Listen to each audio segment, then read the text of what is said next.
Assalamualaikum warahmatullahi wabarakatuh. Perkenalkan, nama saya Lailatul Badriah.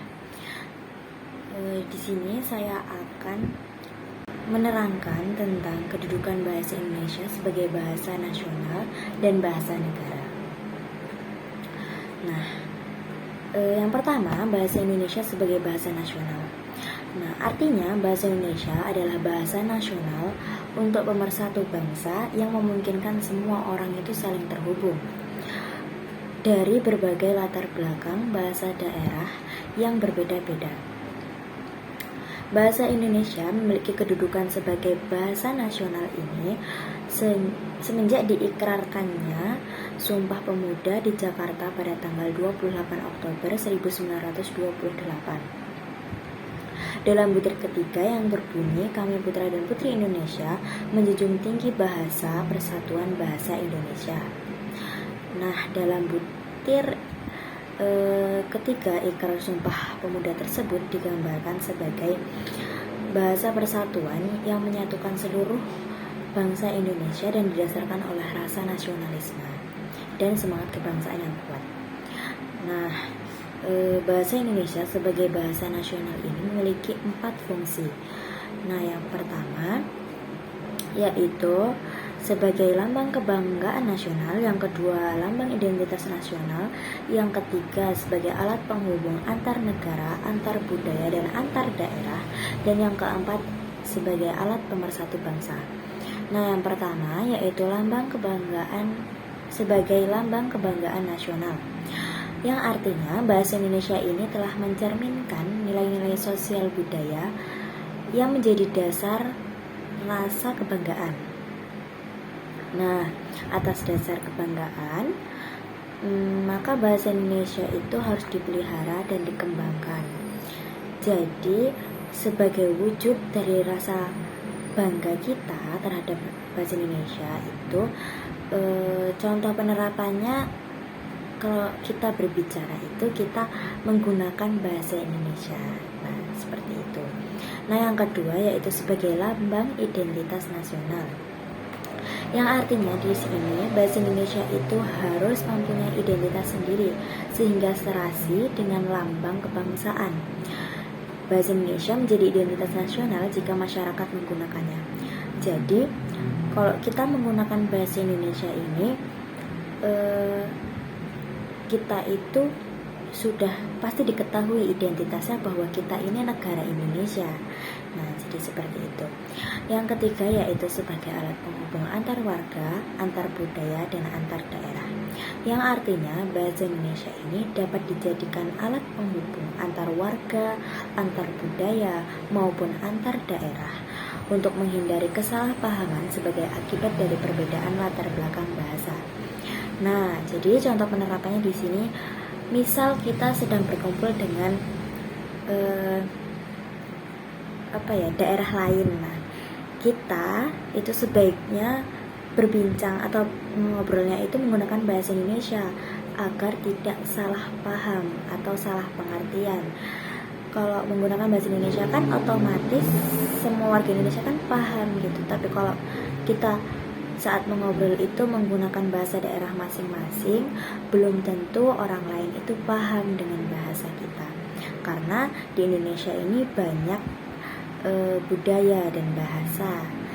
Nah, yang keempat yaitu alat pemersatu bangsa, yang artinya dengan menggunakan bahasa Indonesia sebagai bahasa utama untuk berkomunikasi dalam masyarakat Indonesia yang berasal dari berbagai suku dan budaya secara tidak langsung menjadi pemersatu bangsa Indonesia. Nah, kita di Indonesia ini kan beragam budaya ya dan bahasa. Jadi dengan adanya bahasa Indonesia ini kita bisa untuk pemersatu bangsa. Jadi dari yang berbeda-beda itu menjadi satu. Jadi ketika kita saat berkumpul dengan suku lain itu kita tuh menggunakan bahasa Indonesia, kita bisa bersatu seperti itu. Nah, yang kedua itu bahasa Indonesia sebagai bahasa negara, yang artinya bahasa Indonesia ini adalah bahasa yang resmi.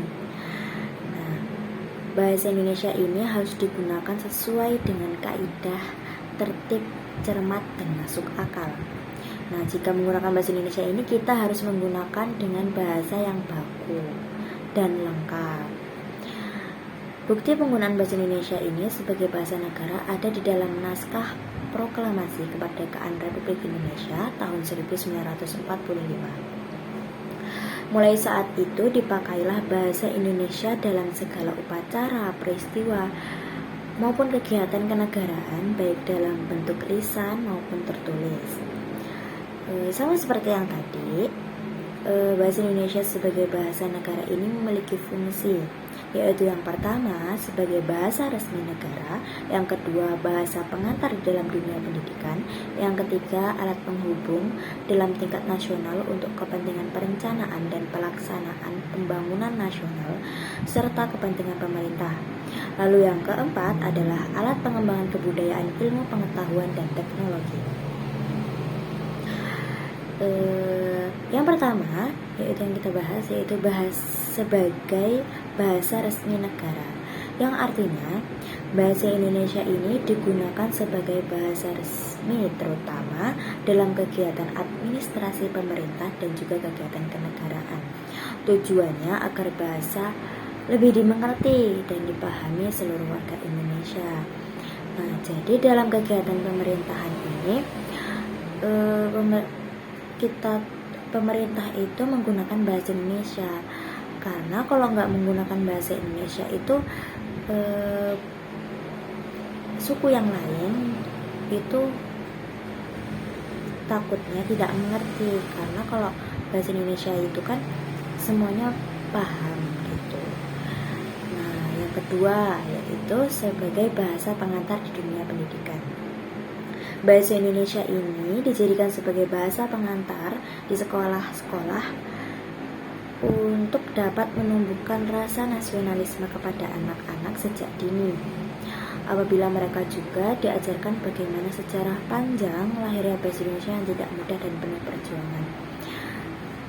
Jadi bahasa pengantar di dunia pendidikan ini mulai sejak kecil itu kita diajarkan untuk berbahasa Indonesia dengan baik dan benar.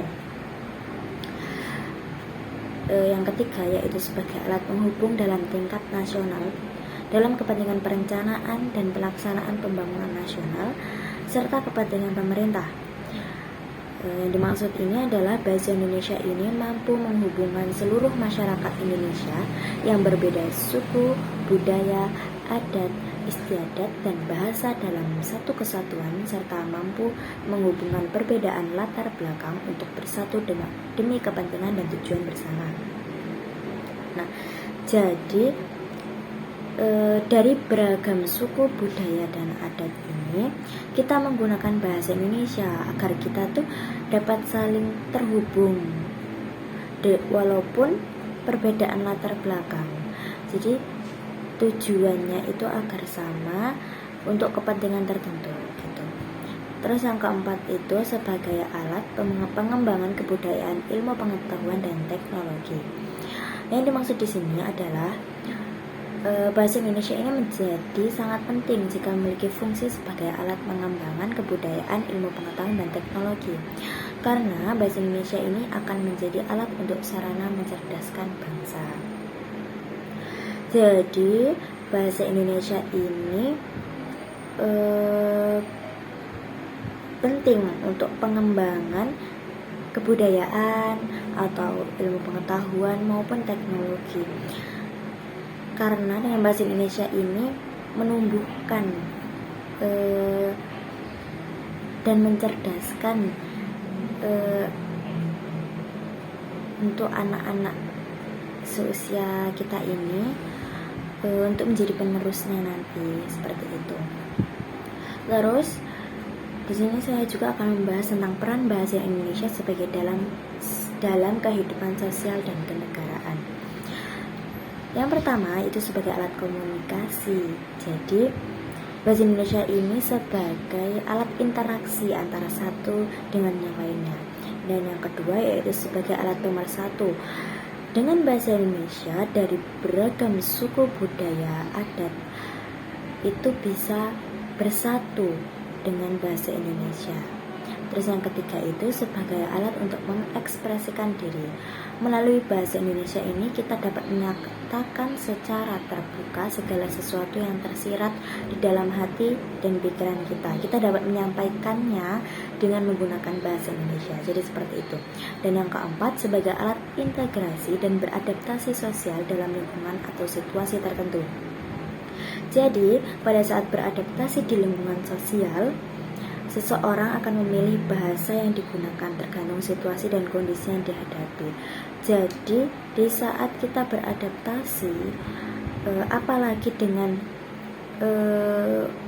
budaya lain, itu kan pasti mereka mempunyai bahasa sendiri-sendiri ya. Jadi kita itu kalau lagi berkumpul itu kita harus tahu kondisinya. Ketika di situ banyak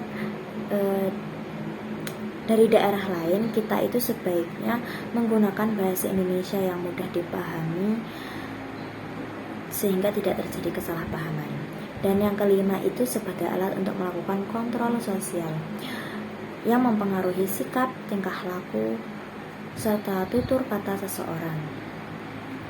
Jadi sekian presentasi dari saya.